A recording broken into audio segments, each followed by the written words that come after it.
Muy buenas noches. Segunda parte de la entrevista con el doctor Jorge Iván González, director nacional de planeación. Ayer terminé la entrevista al doctor González preguntándole, ¿habrá un reajuste en el impuesto predial? Eso depende, Yamil, de cada municipio.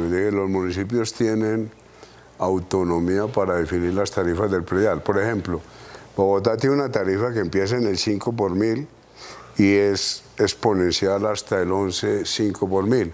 Otros municipios la tienen una línea del 6 por mil, otros 7 por mil, otros 8 por mil. Pero en Colombia estamos lejos de tarifas de predial que se han aplicado en otros países. Digamos, hay países, muchos de los países desarrollados tienen prediales del 20, 21 por mil. Entonces nosotros todavía en ese sentido estamos bajitos. Ahora esa tarifa la determina cada consejo municipal y puede determinarla como una tarifa plana, todo el mundo paga lo mismo, o como Bogotá, que en función del valor del avalúo usted la va aumentando. Ese es un primer punto. Ahora, los municipios obviamente pueden mejorar. Como el que usted mencionó, Cartagena. Cartagena, por ejemplo, tiene un área tan importante en Cartagena de tanta valorización como Serena del Mar, en la avenida hacia Barranquilla. Por ejemplo, Cartagena está cobrando 6 por mil de predial. En apartamentos que perfectamente les podría cobrar, póngale el 11 Bogotá, el 11 por mil. Cartagena ha hecho un esfuerzo y hay que reconocerle al alcalde Davo el esfuerzo que ha hecho en materia de mejoramiento de los avalúos. Pero una cosa es el avalúo y otra cosa es la tarifa que yo cobro. Y Cartagena está cobrando tarifas del 6, podría perfectamente en esos apartamentos cobrar el 11, el 12 por mil, porque hay capacidad de pago. El predial tiene una ventaja, Yamil, es que usted lo puede regular en función de la capacidad de pago de las personas. Entonces es un impuesto, es un impuesto muy bueno, porque usted a la persona que tiene una casa de poco valor le cobra, pues, digamos, 3 por mil, 4 por mil, y va subiendo. Entonces, en general, usted como director nacional de planeación es partidario de que los municipios apliquen un reajuste predial. Claro, y nosotros en varios artículos del plan de desarrollo, eso es autonomía de los municipios, pero en varios artículos del plan de desarrollo le estamos diciendo a los municipios que el gobierno nacional los apoyará en la medida en que vayan mejorando las capacidades fiscales propias, sobre todo para las ciudades grandes e intermedias. Yo no le puedo pedir eso a municipios pequeños, pero sí a ciudades grandes e intermedias. Por ejemplo, hay un artículo del plan de desarrollo que dice el gobierno nacional colaborará con las ciudades en la financiación de la operación de los transportes masivos. Entonces les decimos sí, pero si ustedes también aumentan los recursos propios a través de distintas fuentes. Mire, las ciudades, la ley 388 del 97, Yamil, es una maravilla. Es una ley que le permite a las ciudades generar los recursos, voy a decir un término que puede sonar brutal, los recursos que quieran generar. Es decir, usted tiene las posibilidades de cobrar por las dinámicas urbanas. Entonces, es impulsar a las ciudades a decirles, generen recursos, ustedes tienen los instrumentos fiscales para hacerlo. Eso depende de las ciudades, y eso descargaría el gobierno nacional. Pero digo esto con respecto al predial y el catastro. Entonces el catastro, Bogotá, por ejemplo, lo tiene... Con respecto a los avalúos. Bogotá lo tiene bastante bien. Bogotá, Medellín, Cali, lo tiene en el 85% del valor comercial. Digamos, cualquier avalúo en Bogotá está muy cerca del valor comercial. ¿Ah, sí? Sí, Bogotá en eso está muy bien. Las grandes ciudades están muy bien.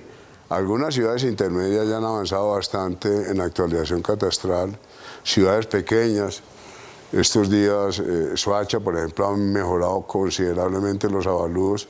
Y entonces esos son recursos muy útiles, fundamentales para las ciudades. Usted me mencionaba ayer, el doctor González, los ejes del plan de desarrollo que hoy sancionó el presidente Petro Ninírida. ¿Qué es la seguridad urbana que contiene el plan? Seguridad humana, nosotros decimos, es como el segundo gran capítulo. La intuición de la seguridad humana es cómo logramos que en este país las personas pueden llevar el tipo de vida que consideran valioso. Es decir, si usted quiere ser pianista, que encuentre un piano. Si usted quiere tocar saxofón, que en algún lado haya saxofón. De cómo creamos las condiciones para que en el país, en las escuelas, en los barrios, cualquier persona pueda desarrollar el tipo de vida que considera valioso. ¿Cuántos genios, Yamil, se pierden en este país? Jóvenes que podrían ser grandes violinistas, grandes saxofonistas. Bueno, no solamente en la música. Bueno, ¿no? Música, usted puede en la música, deportistas, bueno, desde que usted pueda tener en el colegio, entrenador, entrenadora de fútbol, entrenador, entrenadora de básquet, profesor de piano, profesora de piano. Hay una frase, ese capítulo está muy marcado por un economista, premio Nobel, que se llama Amartya Sen. Él dice, la sociedad tiene que crear las condiciones para que cualquier persona pueda desarrollar el tipo de vida que le parece valioso. Eso es ese capítulo. ¿Cómo creamos las condiciones para que todos podamos vivir bien? Y si usted quiere, ahí utilizamos el término que me parece muy potente. Sí, pero entonces, sí, ¿y cómo se crea? No, entonces, bueno, esta educación, salud, vivienda, cultura, deporte. Entonces, ¿qué es lo que está haciendo el plan? Todos estos, digamos, condiciones básicas, el plan de desarrollo, por ejemplo, en educación, el presidente ha sido clarísimo. Sí, pero digo, completemos. ¿Qué hacer cuando uno quiere ser saxofonista, o sastre, o modisto? Primero, empezar a crear, ampliar todos estos servicios del Estado en educación, mejorar. ¿Quién? El gobierno nacional en educación, por ejemplo, en educación universitaria, técnica y tecnológica, en la edición presupuestal va a haber más de 1,5 billones de recursos adicionales. Entonces usted mejora las condiciones educativas y entonces el colegio le empieza a ofrecer a los jóvenes, a los niños, a las niñas unas condiciones para que puedan tener mejores profesores, etc. Pero eso parece un plan a larguísimo plazo. No, porque ya hay un aumento de recursos. Obviamente estamos lejos, obviamente, porque hay limitaciones importantes de recursos, pero bueno, es eso, es lo que ya sabemos en el tema de deporte. Pues obviamente la ministra de Deporte ha propuesto ampliar, mirar cómo mejoramos las condiciones, lo mismo en cultura, digamos, en cada uno de los sectores, en vivienda, cómo hacemos viviendas en mejores condiciones, con mejor hábitat, es eso. Y hay otro capítulo, otro eje, digamos, del plan de desarrollo sancionado hoy, que se llama el derecho humano a la alimentación. Eso sí que es grave. Porque este país, si sufre de algo, es de hambre. El Plan Nacional de Desarrollo, sancionado hoy por el presidente y por usted, contiene un eje que se llama Derecho Humano a la Alimentación. ¿Eso qué es? Eso es la modernización del sector agropecuario, es la creación de la cadena agroindustrial. Es decir, como comentábamos ayer, ¿por qué Colombia importa maíz? Es responder a esa pregunta. Es decir, es absurdo que este país no esté produciendo la mayoría de los alimentos que consumimos. Entonces eso toca temas muy difíciles. El tema de propiedad. Colombia es un país con una concentración de la propiedad. Mire, en el censo del 2014, Yamit, en el censo agropecuario, le voy a dar este dato, y lo voy a dar despacio para que los televidentes lo sigan bien. En este momento, en Colombia, el 71% de los productores está en fincas de menos de 5 hectáreas y ocupan el 3% del área. Es decir, el 71% está en fincas de menos de 5 hectáreas, vuelvo a repetir, y ocupan el 31% del área. Y el 0,5%, es decir, menos del 1%, está en fincas de más de 1000 hectáreas y ocupan el 60% del área. Entonces eso tiene problemas por todos los lados. Cuando usted tiene una finca muy pequeña, pues esa finca no alcanza a ser productiva, porque en la finca no cabe un tractor. Entonces usted necesita que el tamaño de la finca no sea tan pequeño, porque las fincas no alcanzan a generar suficientes recursos, y que las fincas grandes, pueden haber fincas grandes, pero tienen que estar dedicadas a la producción.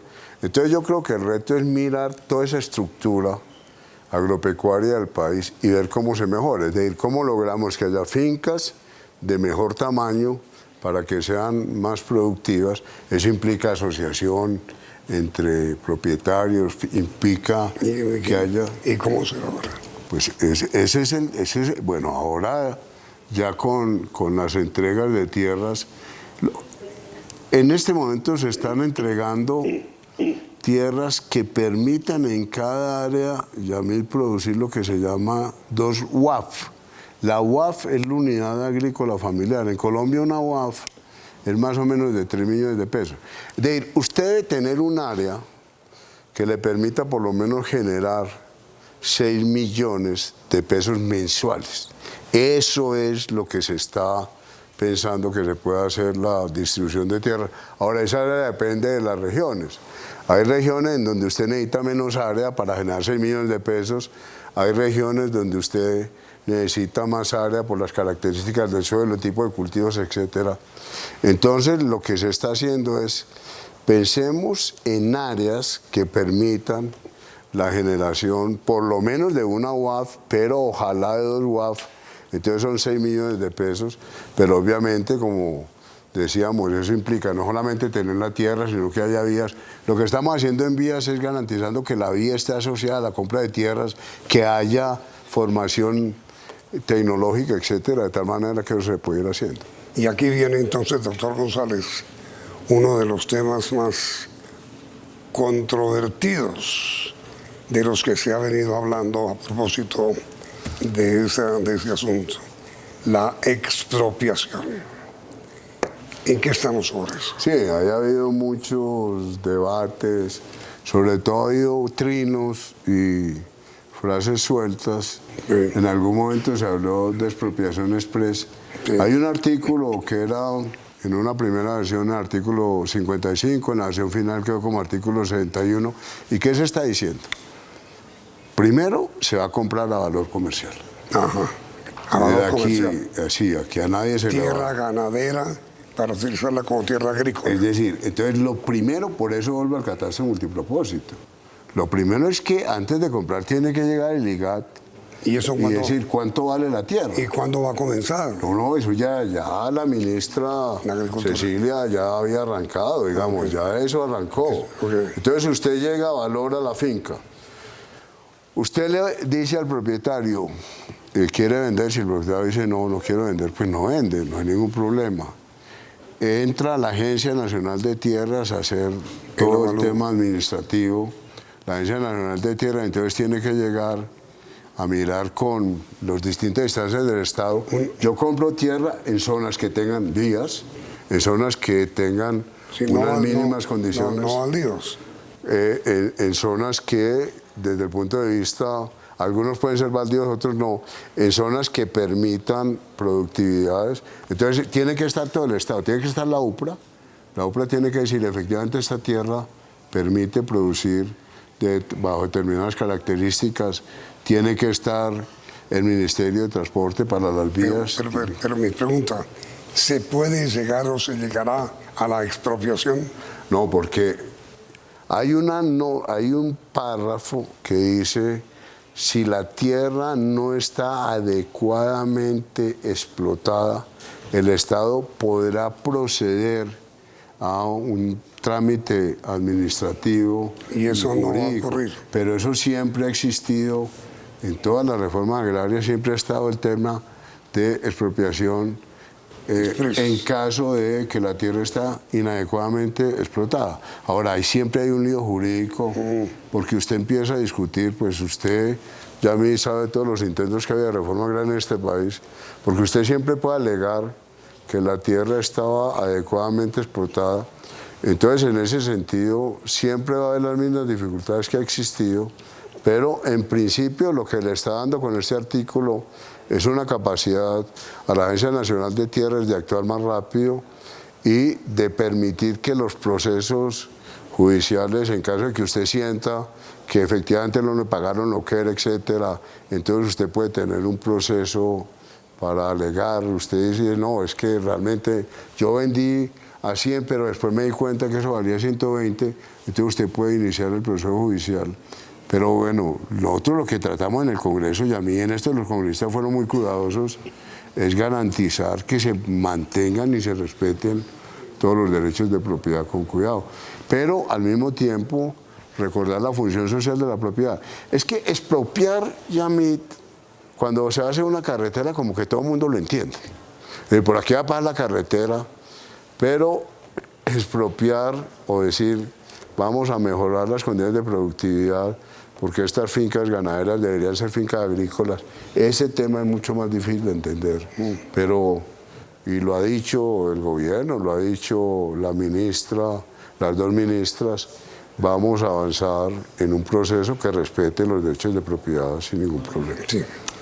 Ahora mire, doctor González, hace unas horas leímos en Colombia un informe de una gran agencia, no sé si fue la CEPAL, no recuerdo, en donde señalan dos naciones de América Latina, Colombia y Brasil, que tienen la mayor desigualdad social del continente americano. ¿Cómo se hace, doctor González, por lo menos para rebajar, disminuir, aliviar la desigualdad tan terrible que vive Colombia? Sí, nosotros en eso hemos expresado la preocupación en el plan de desarrollo, en ese capítulo de convergencia, nosotros vamos a insistir en eso. Ahora, la primera solución a la primera búsqueda es el tema de empleo de condiciones dignas, el tema tributario. En condiciones ideales, el Estado debería cobrar el impuesto a los ricos y darle subsidio a los pobres. El tercer tema es lo que nosotros hemos llamado renta básica. Nosotros en el plan de desarrollo, este es otro de los artículos que como que no le paran bolas, pero es crucial. Nosotros logramos, y el Congreso nos aprobó, la definición de una renta, de una declaración universal de ingresos, una renta que todo mundo en este país nos informe sobre los ingresos. Ahora informan los declarantes a la DIAN, pero nosotros debemos llegar a lo que hemos llamado un registro universal de ingresos, que no solamente declaren las personas que le pagan a la DIAN o que no, declaran a la DIAN, algunos contribuyentes o no, pero hay una franja muy fuerte que están ahora en Familias en Acción, que son objeto de atención de política pública. El ideal nuestro desde Planeación, Yamit, es que logremos tener ese continuo del registro universal de ingresos para poder focalizar mejor los subsidios y poder atender mejor a la población más pobre. Pero yo voy a decir una cosa con todo respeto, doctor González. Es que en muchos sectores de la actividad pública y la actividad privada, de la actividad nacional, existe la creencia y afirmación de que el gobierno Petro, incluido por supuesto el presidente y su gobierno, parecerían que todavía están en campaña, que no gobiernan, que no ejecutan. Entonces, usted plantea una serie de temas que son atractivos, que son buenos enunciados, pero uno no ve en dónde está el gobierno, por qué no ejecuta ya lo que está esbozando, planeando y decidiendo. ¿Dónde está la ejecución? Pues ya en el tema de tierras, bueno, como le digo, ya se ha avanzado. Nosotros estamos haciendo unos ejercicios en Planeación, Yamit, para decir, miremos el empleo desde tres dimensiones: salario, costos de movilidad y transporte. Una tractomula que sale de Bogotá, nadie sabe cuántos días se va a demorar para llegar a Buenaventura. La industria y el comercio. Exacto. Y el tema de, por ejemplo, yo pongo el ejemplo, el problema de los hoteles de San Andrés no es el problema de salario, el problema de los hoteles de San Andrés es que los vuelos de Viva no volvieron a San Andrés. Entonces usted tiene un elemento estructural, otra vez, asociado a la espacialidad, que es el tema de transporte y costos de transporte. El otro punto que incide en la rentabilidad de las empresas es el crédito. Entonces lo que nosotros estamos diciendo es miremos en la reforma laboral estos tres componentes, no solamente miremos el impacto de los salarios. Ahora uno entiende que un pequeño empresario, si le dicen vamos a aumentar el costo laboral, pues el pequeño empresario se alarma, pero lo que nosotros estamos proponiendo en planeación es miremos esos tres componentes estructurales. Y miremos otra cosa que es muy importante, Yamil. Alemania sube el salario. Entonces, ¿qué pasa? El empresario sube la productividad. Yo digo, ¿por qué Corabastos es una plaza de la premodernidad? Es una plaza feudal, porque usted no hay incentivos en Corabastos para que haya unas bandas y para que haya una modernización de todo el transporte.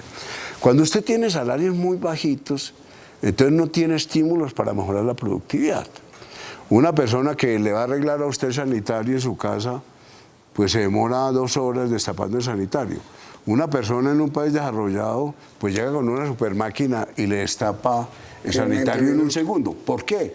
Porque usted tiene salarios altos que han forzado aumentos de productividad y que han forzado a las empresas a aumentar la productividad. Entonces combinemos los elementos. Yo no niego que para un pequeño empresario el impacto que pueda tener en un primer momento sea alto. Y creo que es uno de los temas que más se va a discutir en la reforma laboral ahora. Pero le insisto en transmitirle la queja general de la opinión. Es como ocurre con un médico que diagnostica, pero no es cirujano. Entonces le dicen al enfermo o al paciente, hay que hacer cirugía, le dice el médico. Pero no yo, el cirujano. Y yo veo que la opinión pública dice eso. Por ahora el gobierno está haciendo la del médico general, diagnosticando, pero no hay un médico cirujano, todavía no se ve la cirugía. Esa es la queja general. No, yo creo, bueno, yo soy más optimista obviamente. No, yo creo que en temas de impulso al empleo, nosotros estamos diciendo, si logramos avanzar en todos estos aspectos que hemos mencionado ayer y hoy, pues yo creo que va a haber una dinamización del empleo. Pero obviamente, y vuelvo a decir, en el corto plazo usted sí puede sentir que el impacto para un restaurante, por ejemplo, los restaurantes nos dicen, si yo aumento el salario en las horas nocturnas, pues el impacto inmediato es, pero bueno, pues el otro elemento es usted mejora el ingreso global y si mejora el ingreso global va dinamizando el conjunto de la economía. Es que todo eso, en estos temas, Yamil, usted siempre tiene como 2 visiones del problema y finalmente uno podría decir que ambas tienen razón. Es decir, un dueño de restaurante, una dueña de restaurante que me diga a mí que si las horas nocturnas empiezan a las 7 de la noche o a las 6 de la tarde, pues obviamente tiene que pagar más salarios. Ahora, yo le puedo decir desde una perspectiva, llamémosla así, keynesiana, el presidente siempre ha dicho, en esto seamos keynesianos. Keynes decía, claro, si yo subo el conjunto de salarios, pues finalmente va a ir más gente a los restaurantes. Entonces usted tiene siempre esos 2 enfoques. Ahora, esos 2 enfoques tienen... Pero yo diría una validez intrínseca. Pero le van a crecer la tarifa del alimento. Los restaurantes, quiero decir. Sí, puede ser, sí. Sí, no, por eso le digo que por eso ese tema de reforma laboral va a ser un tema... uno quisiera que en el Congreso aparecieran todos estos argumentos conjuntamente, no solamente un argumento, sino que aparecieran todos. Pues bueno, doctor Jorge Iván González, ha sido un placer tenerlo a usted como invitado durante estos días. Muchísimas gracias. Y mire, transmítale por favor, si usted es tan amable, a sus compañeros de gobierno, que la opinión pública, según lo que uno percibe como periodista, sigue esperando al gran cirujano. No, claro, yo creo que y las expectativas son grandes. Las expectativas que nosotros sentimos en los diálogos regionales son grandes. No, pero yo creo que yo soy optimista y yo creo que estos cambios que estamos promoviendo en el plan de desarrollo van a marcar una dirección distinta en el país. Ojalá así sea. Bueno, apreciado Yamil, muchas gracias. A usted. Y a ustedes televidentes también, gracias por la sintonía y los invitamos a que continúen aquí en Noticentro 1. Se ve.